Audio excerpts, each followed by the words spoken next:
importantíssimos na área da educação, mas ele vem aqui como um amante da literatura e vem como um especialista em amizade. Esse mesmo. Eu queria, para te dar uma largada, um tema de largada para você fazer esses comentários, só repetir um pouquinho o que a Wanda acabou de dizer, que é uma profissão de fé literária e pessoal, em que ela diz que eu não conto histórias, eu conto histórias para quem nada exige e para quem nada tem, para aqueles que conheço, os ingênuos, os pobres, os ignados, sem erudição nem filosofias. Sou um deles, participo do seu mistério. Essa é a única humanidade disponível para mim. Quem me dera escrevesse com suficiente clareza, profundeza, mas simplesmente para ser entendida pelo simples e ser o porta-voz dos seus anseios. Obrigado, Joaquim. Obrigado a todos. Esse texto que o Joaquim está lendo está aqui na minha mão. Eu iria ler com vocês e ler para vocês. Esse aqui é um livrinho que eu fiz em homenagem para Ruth Guimarães, que nós chamamos todos desde criança Dona Ruth. Porque eu conhecia desde menino, eu ia em casa, eu ficava conversando com meu pai, eu ficava espiando as conversas. E depois foi minha professora, sabe? Eu estava com essa memória, assim, uma dessas memórias que constituem a vida da gente. Foi minha professora no ginásio, que seria hoje o primeiro ano do ensino, né, assim, seria o sexto ano do ensino fundamental hoje, né? E por isso que Joaquim fez essa delicadeza, essa generosidade de dizer que eu, né, sou amigo desde pequeno. Sempre desejei ser amigo desde sempre deles, né? Vi o Joaquim realmente menino, vi muitas histórias, então fiz esse pequeno ensaio. Está aqui, o Joaquim tem, se vocês quiserem conhecer, é uma alegria se vocês puderem conhecer. E esse pedacinho eu ia ler, porque é um momento em que a Dona Ruth, fala de si mesma, fala da sua obra. Ela não era de muitas palavras sobre si mesma, viu? Ela tinha grandes silêncios, graves silêncios. Às vezes ela ficava sentada do nosso lado, longamente em silêncio.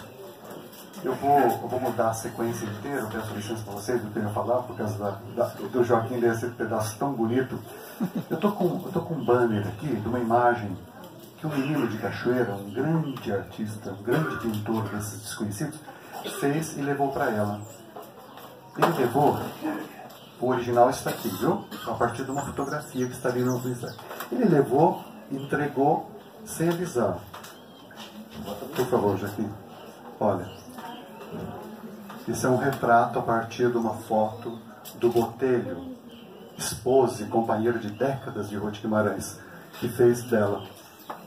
E aí, o dia que o João foi lá e entregou o original, que eu queria muito que vocês conhecessem, a foto inclusive está ali, o João me disse ontem de manhã ainda, pensando nesse encontro nosso, nesse momento que eu estaria com vocês, eu disse a ele que faria essa evocação. Ele disse que entregou. E aí a Dona Ruth Guimarães, se sentou do lado dele e eles ficaram um tempão em silêncio. Aí ele lembrando, era o jeitão dela, sabe? O jeito. O Graciliano Ramos falava que nós temos um jeito, vocês lembram? Cada um tem o seu jeitão. O jeitão dela era assim, de grandes silêncios. Ela sempre viveu com as palavras, mas amava o silêncio. Eles ficaram um tempão sentados. Depois ela falava um pouquinho, mais silêncio, grande silêncio. E o João me disse uma coisa, que essa é a quarta evocação desse breve primeiro momento, mas vai ser a primeira. O João falou assim, e nós, ao lado dela, no silêncio com ela, sentimos uma imensa segurança, uma imensa serenidade com a vida. Acho muito importante saber disso. Havia uma serenidade muito grande. O pai do Joaquim, o Botelho, companheiro dela por décadas, sempre me dizia, ele dizia assim, ela tem uma força de granito, ela é um bloco de granito, na tenacidade, na força pela vida, na luta pelos ideais, na capacidade de manter os ideais, ele dizia isso, e era assim mesmo. E o João, o menino que fez, ainda ontem pela manhã, pensando em vocês, o nosso encontro, ele me disse: queria muito inverter a sequência e falar isso, Joaquim, viu? Joaquim não sabe disso, eu não contei isso para ele. Eu não contei também, vou contar uma outra coisa importante para vocês. Eu agradeci demais a ele, porque Ruth, a dona Ruth, o Botelho, o esposo dela, são pessoas que me constituíram. Vocês sabem disso, né? Do que nós somos feitos. Cada um de nós é feito de muitas substâncias, não é mesmo? Dentre elas, nós somos feitos das memórias, né? Das imagens, de palavras, de pessoas amigas que nos constituem. E eu não consigo pensar na minha história sem os dois. A primeira imagem de literatura veio deles. Os primeiros textinhos que eu fiz ainda com 10 anos de idade, 11, levei para eles lerem. Então, eles constituem a minha imagem que eu fiz de mim mesmo, né?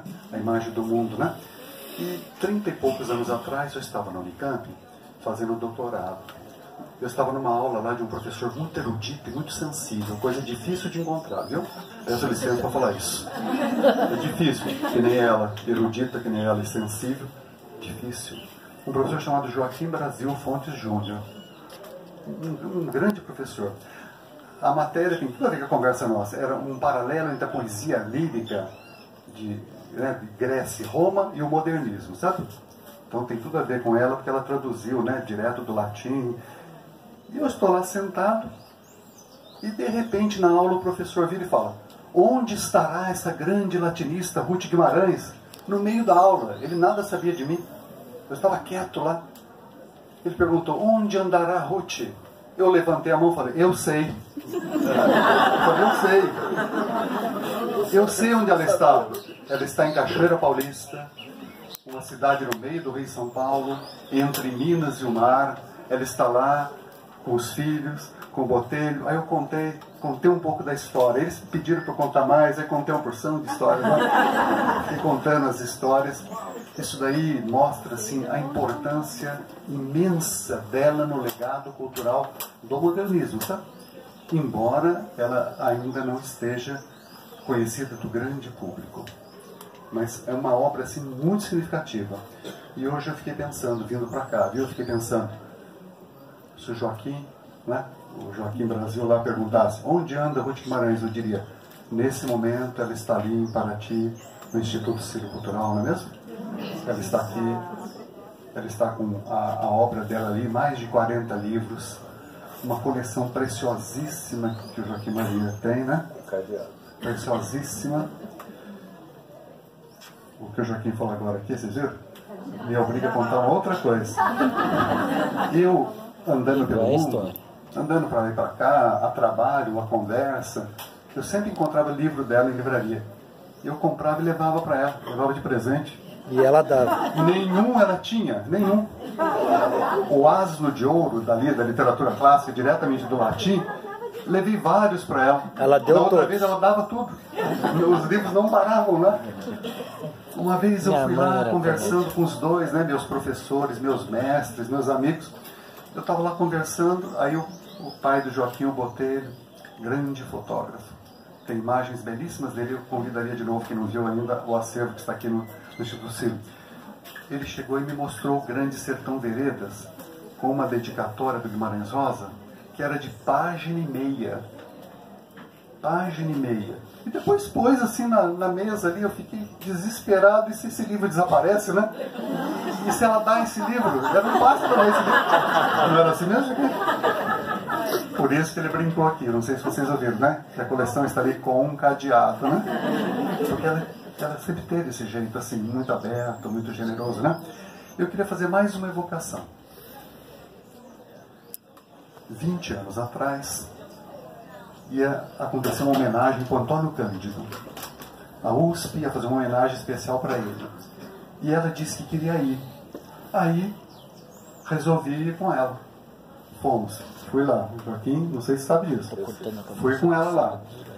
E fui muito preocupado, viu, de Cachoeira. Eu estava em Cachoeira. Eu sempre me dividia em Cachoeira, Campinas, São Paulo, Cachoeira. Eu estava em Cachoeira.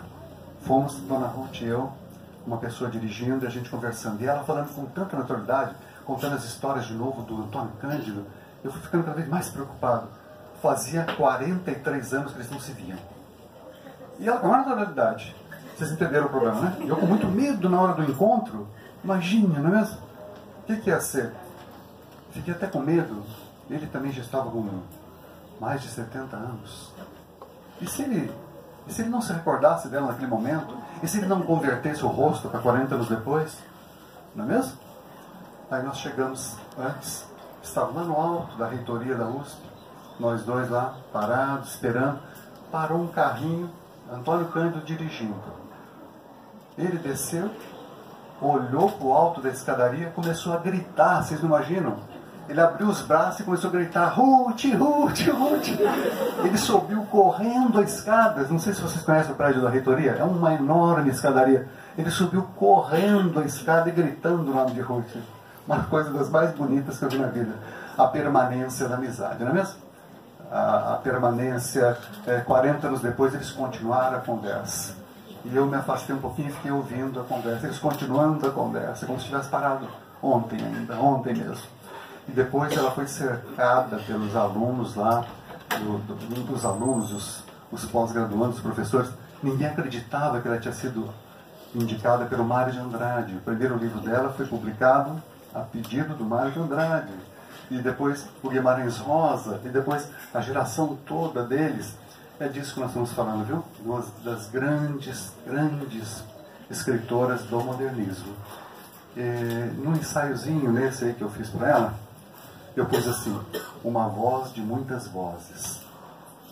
Eu fiquei na dúvida se eu punha assim, uma voz de muitas vozes, ou se eu punha uma vida de muitas vidas. São as duas coisas, né? Uma vida de muitas vidas, uma voz de muitas vozes. Aí, daqui a pouco eu conto mais um pouco. Tem mais 2 pedacinhos, fora que o Joaquim já leu, né? Tem mais 2 pedacinhos. Eu queria só falar mais uma coisa como professora. Esse relato eles não sabem também, nunca contei para eles. Seria, né, 6º ano hoje. Ela chegou para dar aula de português, né? E eu estava lá. Eu não sei se vocês se lembram onde vocês sentavam. Vocês lembram na escola? Sempre pergunto para a professora, onde vocês sentavam? É interessante, sabe? Vocês não têm ideia onde os professores sentavam, a maioria absoluta. Eu estava lá sentado, ela chegou. Ela chegou e propôs um trabalho para nós. Sabe o que era o trabalho de português?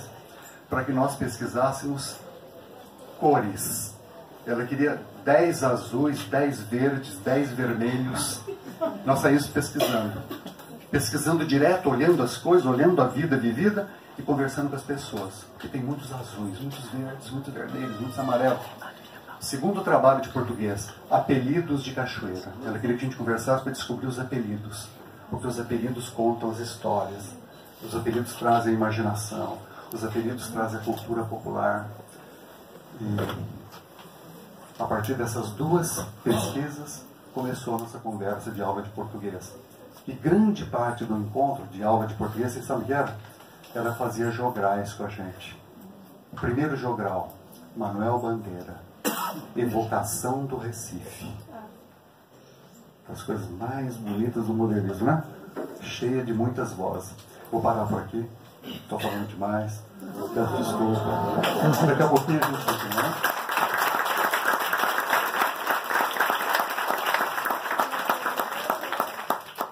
É uma delícia ouvir o seu Helena, né?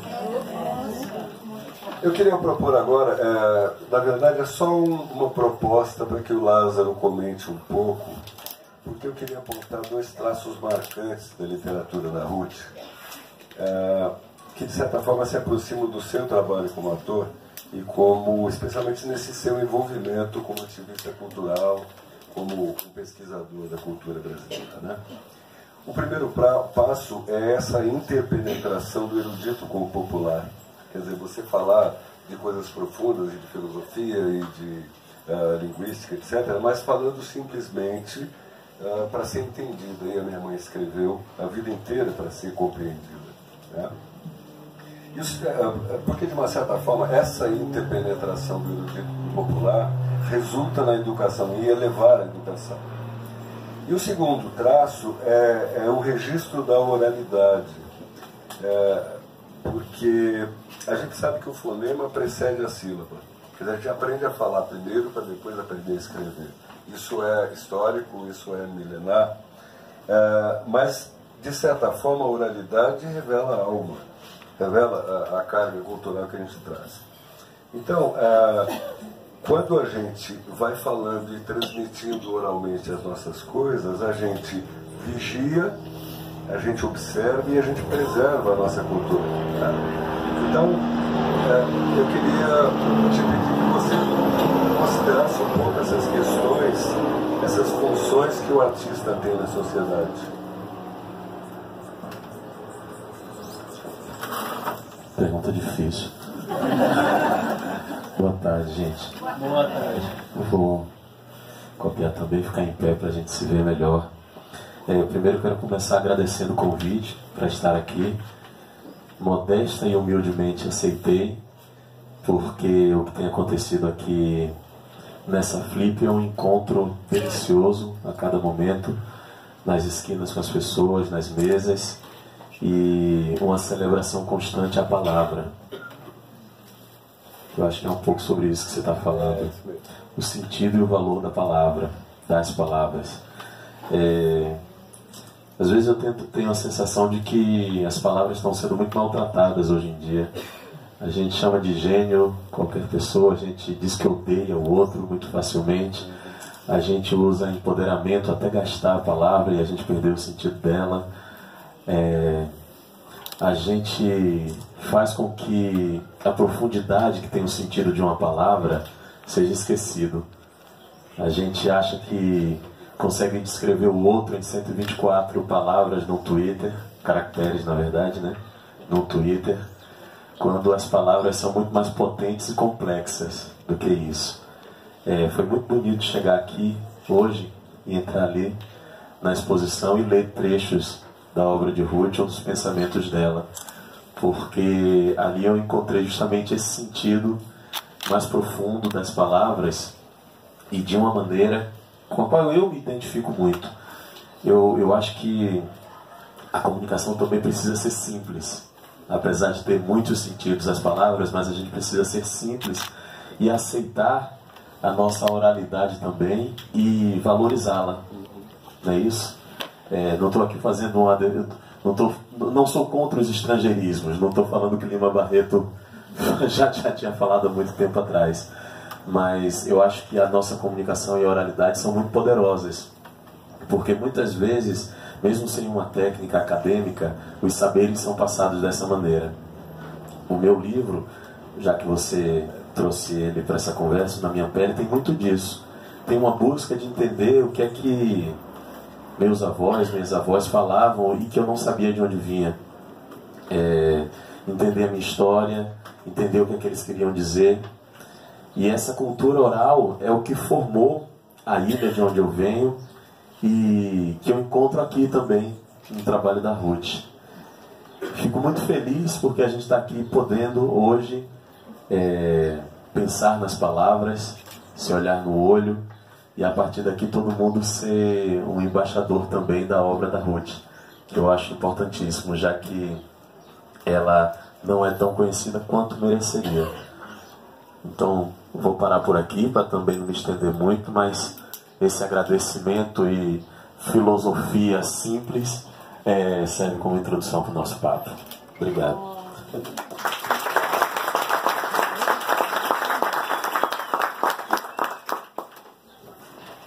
Também é muito bom te ouvir. Eu quis basear essa nossa conversa trazendo trechos que a Ruth escreveu, para que a gente também pense um pouco na literatura.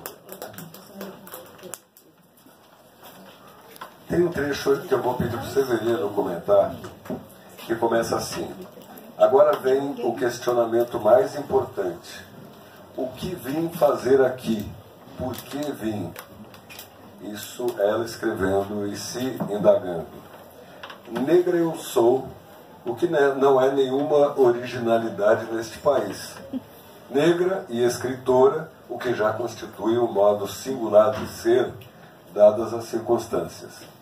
Também sou escritora regional, e como caipira, a única. Negra, escritora, mulher e caipira, eis minhas credenciais.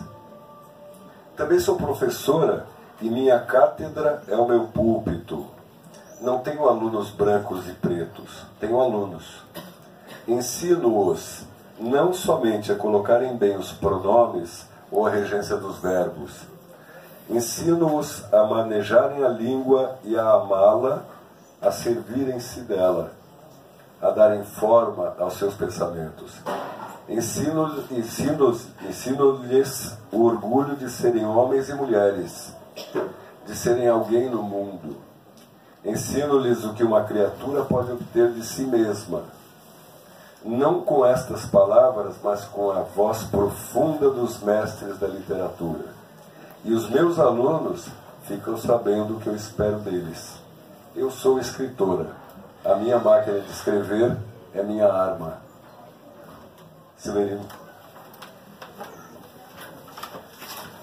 Essa fala ensina os alunos a dar forma para o pensamento. Era a fala dela para justificar a gramática, viu? Havia uma resistência muito grande àquelas antigas aulas de análise sintática. Não sei se vocês pegaram isso. Pegaram? Antes da emergência do texto na sala, se ensinava muito análise sintática. E diante da recusa de vários alunos, ele dizia isso. Precisamos dar forma para o pensamento. Precisamos ter um mínimo de clareza, um mínimo de organização lógica. Isso viria pela gramaticalidade. E é interessante, Joaquim e Lázaro, e todos vocês, ela sempre conviveu com formas clássicas, inseparavelmente das oralidades. É muito interessante isso. A segunda parte do ensaio, eu tento falar assim, as dualidades da literatura da Dona Ruth. Mas não é um dualismo que uma coisa nega a outra. São pedaços inseparáveis, viu? Vocês imaginam? O grande amor literato dela era o Machado de Assis, Dom Casmurro. Ela leu com 9 anos e disse que nunca mais deixou de escutar a música das frases do Machado. A música. Mas o Machado não das digressões, o Machado conciso. Aquela palavra exata, a frase definitiva, curta, de muitos sentidos. Ao mesmo tempo, ela escutava a voz de todos aqueles homens, mulheres, velhos, crianças que fazem a cultura caipira, a cultura do Vale do Paraíba. E ela sempre buscou juntar a fala viva, a palavra viva da vida cotidiana, que traz as pessoas, as histórias. Agora há pouco eu perguntei para vocês, não é mesmo? De que nós somos feitos.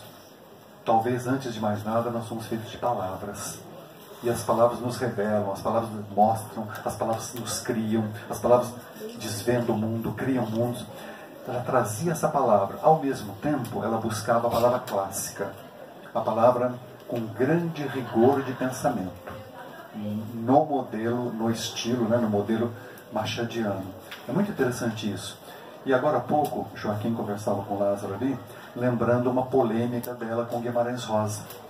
O Guimarães, numa outra dedicatória para ela muito bonita, que está ali também, que eu pus aqui, fala assim: para Ruth Guimarães, parenta minha, é muito bonito, né? Você lembra que parenta minha, que escreve como uma fada,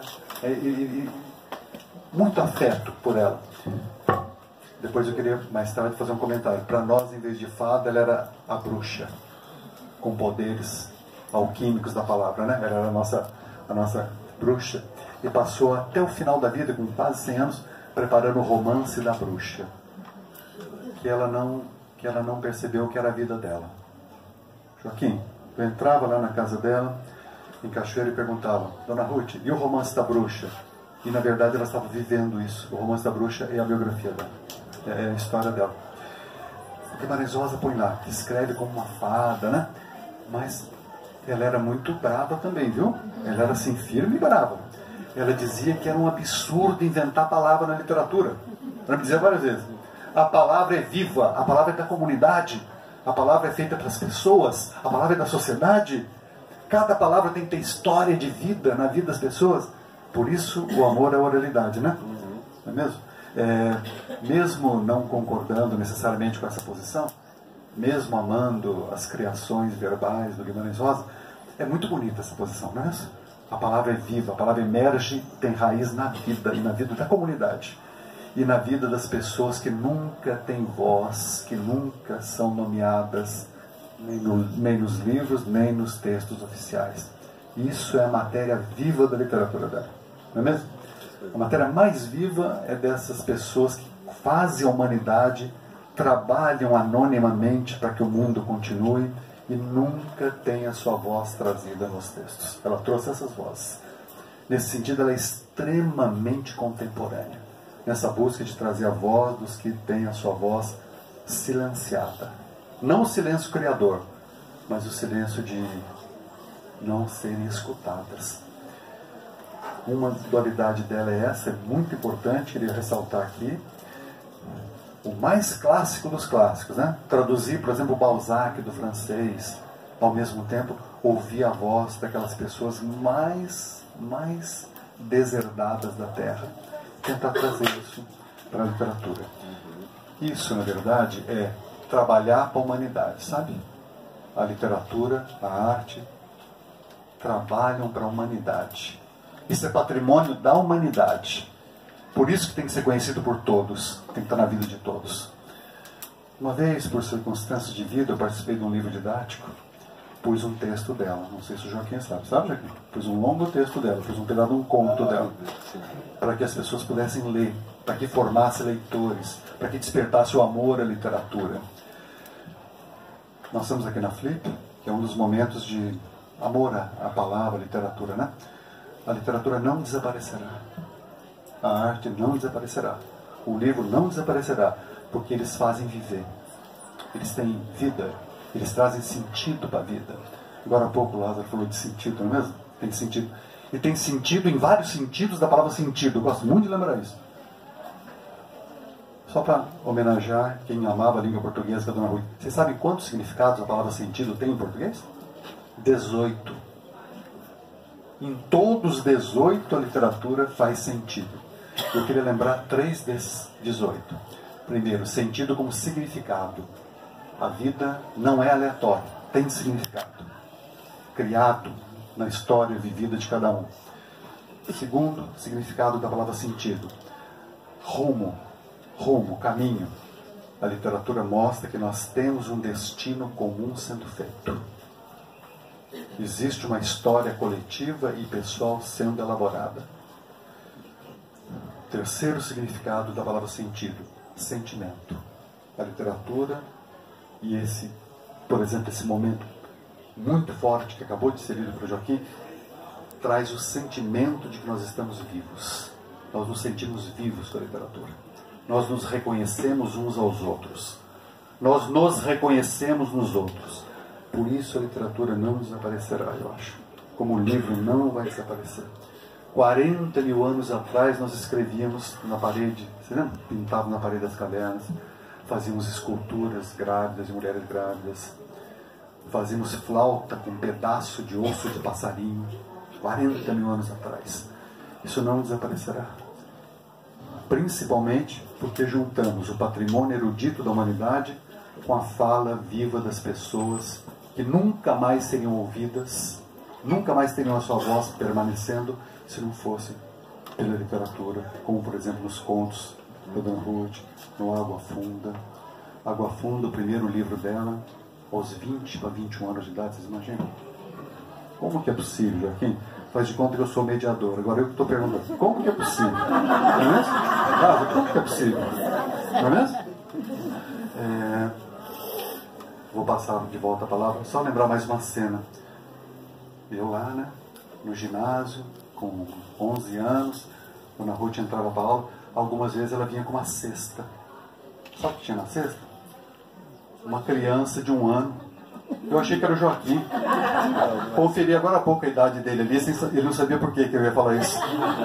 Vocês imaginam uma aula dessa? Ele entrava com a criança, deixava lá, no meio da aula, no meio das nossas pesquisas lá, as várias cores do azul, as conversas do jogral. Aí ia lá, atendia a criança, voltava, e seu pai ia lá, pegava. E eu estava tentando descobrir agora há pouquinho quem era essa criança na cesta. Aí pela idade o Joaquim era a Rovana. A Rovana. A Rovana, um dos 9 filhos, tá vendo? 9 filhos, hein? 9 filhos. Isso não é trabalho para a humanidade também? 9 filhos. Você é capaz de ter 9 filhos?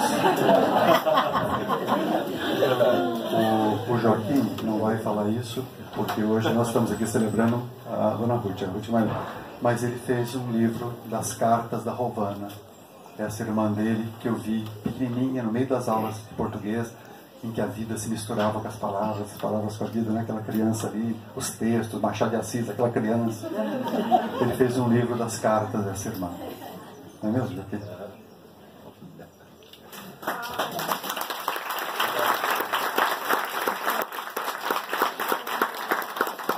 E a gente morava razoavelmente perto da escola, e às 3 da tarde, era meu papel, eu devia ter uns 9 anos, ir lá de calçãozinho, camisetinha, levar um bolinho de chá quente para ela tomar no intervalo do colégio.